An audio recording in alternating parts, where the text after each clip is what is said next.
Hello everyone, सबैजनालाई good morning अनि स्वागत छ हजुरहरूलाई मेरो सानो मिनी ब्लगमा।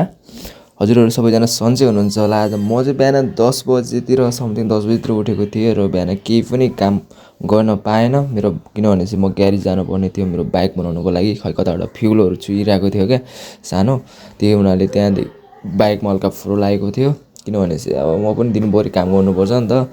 सो हल्का हल्का बाइक पुसपास गऱ्यो अनि बाइक पुसपास गरेर यहाँदेखि रुमबाट चाहिँ धेरै टाढा त थिएन ग्यारेज, रुमबाट बाहिर निस्केर त्यसपछि म चाहिँ ग्यारेजतिर लाग्छु।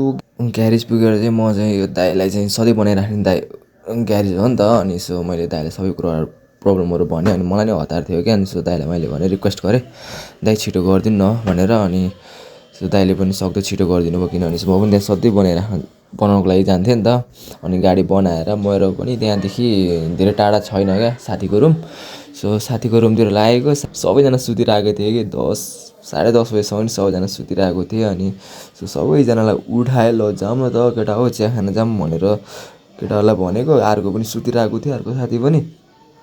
अनि सबैजनालाई उठाएँ मैले, चिया खान जानको लागि सबैजना रेडी भइसकेको थियो। अर्को साथीले चाहिँ खाना बनाइरहेको रहेछ, के बनाउँदैछ भनेको थिएँ, दालहरू बनाउँदै रहेछ होइन।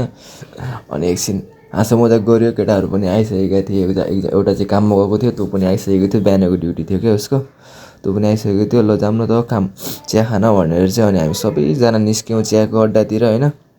चिया अड्डातिर निस्क्यौँ सबैजना भेडाबाख्रा जसरी गुडुरु गर्दै 4-5जना हामीहरू थियौँ। चिया अड्डा पनि धेरै टाढा थिएन, हामीहरू छिटो पुगिहाल्यौँ होइन। चिया अड्डा पुगेर त्यसपछि हामीहरू कोही घाममा बस्ने कोही कता बस्ने भन्दै थियो, त्यही पनि हामीहरू भित्रै बस्यौँ गेम खेलौँला भनेर फ्री फायर। अनि फ्री फायर खेल्दा खेल्दा चिया पनि आइसकेको थियो होइन। चिया खायौँ अनि हामी 3जनाको ग्रुप चाहिँ हारिसकेको थियो कि 300को खेलेको थियौँ। अनि सो केटाहरू भन्नु थाल्यो फेरि कसले कति कति दिनु पऱ्यो भनेर चाहिँ एकअर्कालाई भन्न थाल्यो। हामीहरू 3जना थियौँ, 300 रुपियाँ हार्यौँ। सो अनि हामी काममा जानको लागि लेट भइरहेको थियो, त्यति चिया खाएर गेम खेलेर त्यहाँदेखि निस्क्यौँ है। So thank you for watching, आजलाई यति नै।